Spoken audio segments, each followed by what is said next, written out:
самом сердце древнекитайской философии лежит понятие, которое трудно перевести на европейские языки одним словом.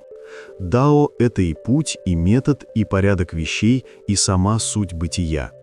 Лао Цзи, легендарный мудрец VI века до нашей эры, оставил потомкам текст Дао Дэ Цзин «Канон пути и достоинства», где описывает дао как нечто текучее, неуловимое, но при этом фундаментальное для понимания природы всего сущего.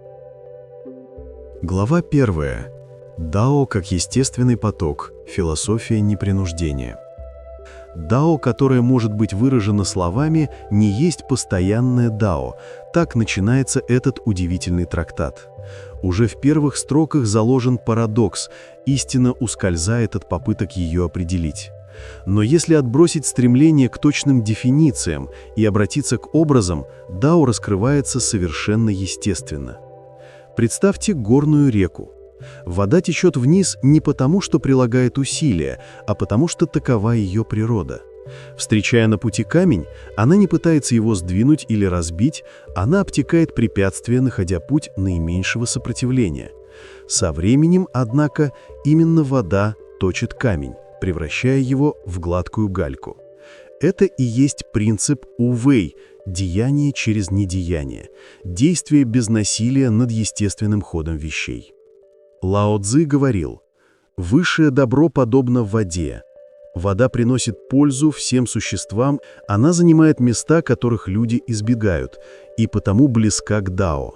В этих словах заключена глубочайшая мудрость о природе силы. Настоящая мощь не в жесткости и напоре, а в гибкости и адаптивности. Вода может принять форму любого сосуда, проникнуть в малейшую трещину, обойти любое препятствие. При этом она остается собой. Ветер – еще один классический образ дао. Он невидим, неосязаем, но его присутствие очевидно по движению листьев, по ряби на воде, по облакам, плывущим в небе. Ветер не спрашивает разрешения двигаться, он просто есть. Он не сопротивляется препятствиям, он огибает их, перетекает через них, находит пути, недоступные твердым предметам. Конфуций, младший современник Лао Цзи, хотя и представлял иную философскую традицию, тоже понимал ценность естественности.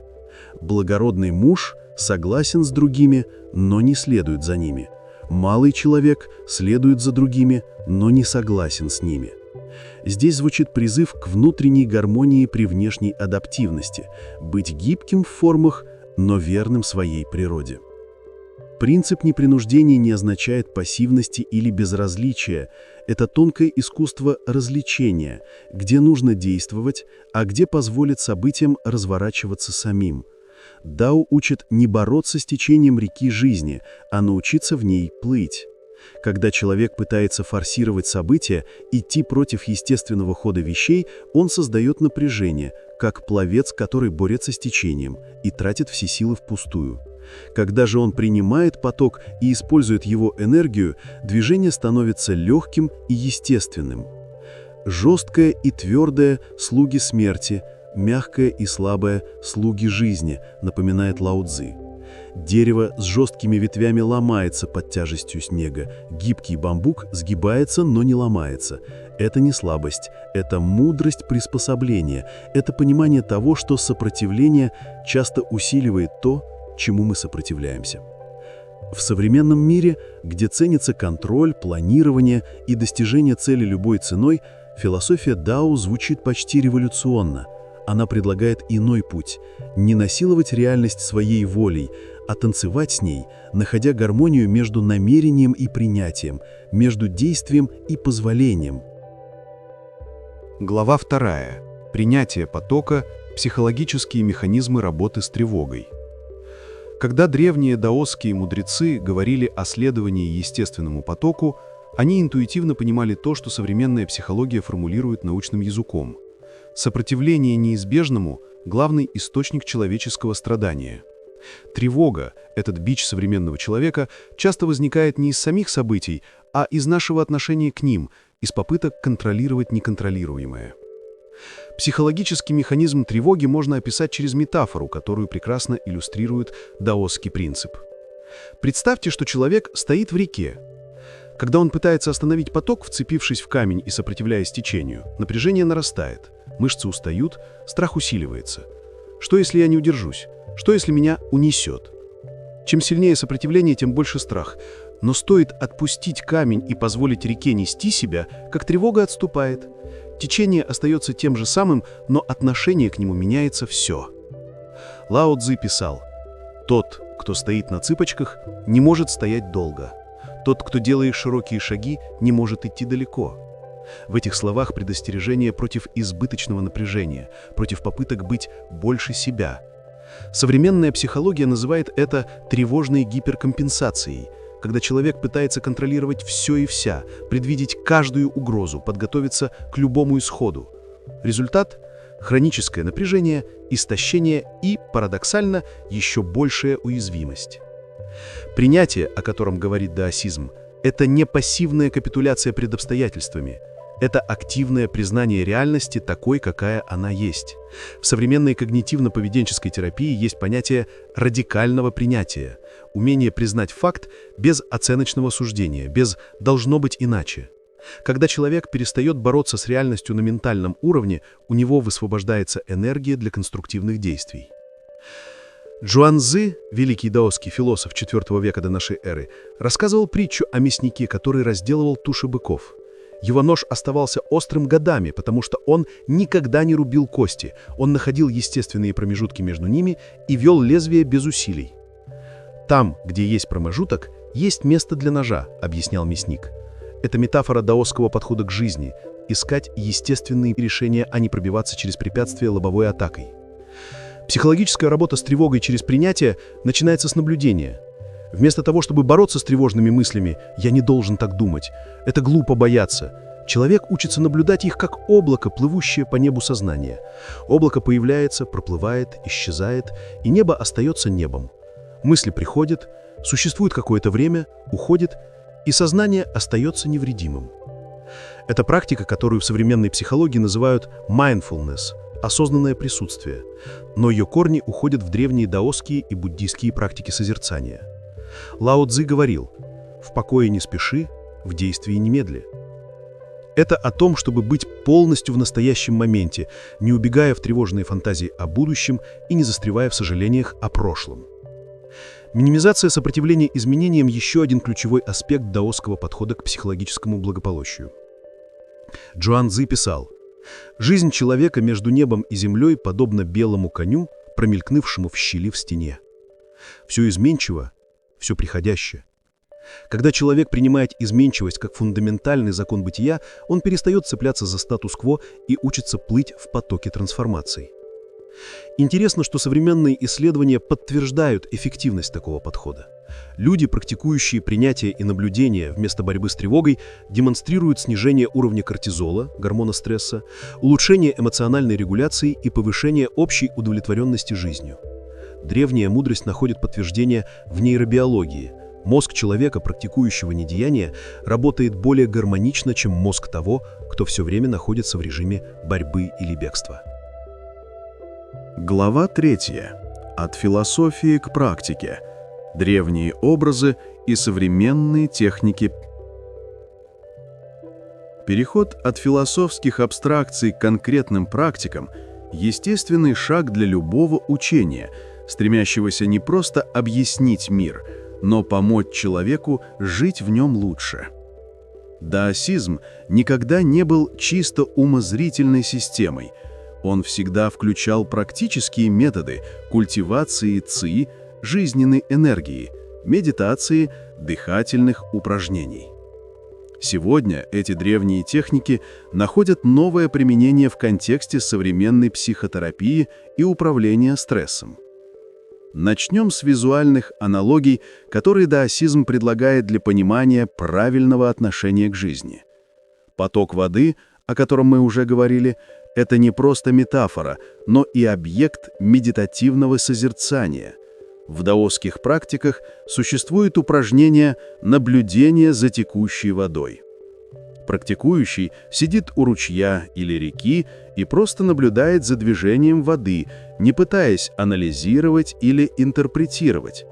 Постепенно ум успокаивается, принимая ритм и характер потока. Это форма медитации движения, где внешний поток становится учителем для внутреннего. Современная психология адаптировала этот принцип в технике безоценочного наблюдения. Когда возникает тревожная мысль или эмоция, вместо того, чтобы немедленно реагировать, человек учится наблюдать ее как внешний феномен. Вот пришла мысль о том, что я не справлюсь. Интересно, какая она? Острая или тупая? Где в теле я ее ощущаю? Это создает дистанцию между наблюдателем и наблюдаемым, снижая автоматическую реактивность. Ветер, как образ дао, тоже имеет практическое применение. В даосских дыхательных практиках цигун дыхание уподобляется ветру, проходящему через тело. Правильное дыхание – это дыхание младенца, глубокое, медленное, идущее из области дантяня, точки, расположенные на 3 пальца ниже пупка. Когда человек дышит животом, а не грудью, активируется парасимпатическая нервная система, отвечающая за расслабление. Современные техники управления стрессом активно используют диафрагмальное дыхание, часто не подозревая, что заимствуют принципы, известные даосам тысячи лет назад. Техника 4-7-8, популярная в западной психологии, вдох на 4 счета, задержка на 7, выдох на 8, по сути повторяет даосский метод возвращения дыхания к корню, удлинение выдоха для углубления расслабления. Лао Цзы говорил: «Тот, кто знает других, умен, тот, кто знает себя, мудр». Самопознание в даосской традиции начинается с осознания телесных ощущений. В современной психологии это называется интероцепцией, способностью воспринимать внутренние сигналы тела. Диагностика тревоги часто начинается именно с вопроса: где вы это чувствуете в теле? Тревога не абстрактна, она проявляется в учащенном сердцебиении, поверхностном дыхании, напряжении мышц. Научившись замечать эти сигналы, человек получает возможность вмешаться на ранней стадии. Даосская практика внутреннего взгляда предлагает систематическое сканирование тела вниманием, отмечая области напряжения и расслабления без попыток что-то изменить. Это прямой предшественник современной техники сканирования тела в практике mindfulness. Парадокс в том, что когда мы перестаем пытаться расслабиться силой, я должен расслабиться, расслабление приходит само. Конфуций, хотя и представлял более структурированную философскую традицию, тоже признавал важность гармонии со своей природой. Природа людей близка, привычки их отдаляют. Работа со стрессом – это во многом возвращение к естественному состоянию, от которого нас отдалили социальные условности, спешка и перегрузки современной жизни. Практическое применение даосских принципов к управлению стрессом можно свести к нескольким ключевым моментам. Диагностика через наблюдение. Вместо немедленной реакции на стресс – пауза и наблюдение. Что происходит в теле? Какие мысли возникают? Без суждения, просто факты. Работа с дыханием. Возвращение к естественному, глубокому дыханию как способ сигнализировать нервной системе о безопасности. Принятие изменений. Вместо сопротивления неприятным ситуациям – вопрос: что я могу сделать, приняв это как данность? Поиск естественных путей. Вместо лобовой атаки на проблему – наблюдение за ее структурой и поиск промежутков, где можно действовать без насилия. Регулярная практика покоя, созерцание, простое безмятежное бытие, не как бегство от жизни, но как возвращение к источнику внутренней силы. Джуан Цзы рассказывал о мастере плавания, которого спросили о секрете его искусства. Он ответил: «Я родился на суше и освоился на ней, это моя природа. Я вырос в воде и освоился в ней, это моя судьба. Я не знаю, почему я делаю то, что делаю. Это мое предназначение». В этих словах квинтэссенция даосского подхода. действовать из глубокого понимания своей природы, без насилия, в гармонии с обстоятельствами. Современный человек, перегруженный информацией, требованиями и ожиданиями, может найти в древней мудрости Дао не архаичный музейный экспонат, но живое руководство к более гармоничной жизни. Не нужно становиться отшельником или мистиком, достаточно помнить: вода течет вниз, ветер дует свободно, и жизнь происходит сама. Нужно лишь научиться с ней танцевать, а не бороться. Если ролик понравился, подпишитесь на канал, потому что мудрость — это не то, что усваивается за один раз. Это как вода, точащая камень. Нужно постоянное, мягкое, терпеливое возвращение к источнику. Поставьте лайк, если видео было полезно.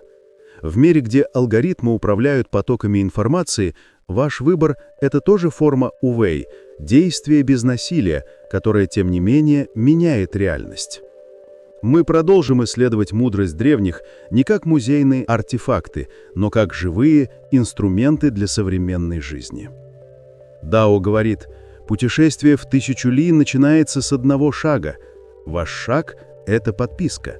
Ваше присутствие здесь уже начало пути. Пусть течение вашей жизни будет спокойным, а дыхание — глубоким. И помните слова Лао Цзы: «Знающий других умен, тот, кто знает себя, мудр».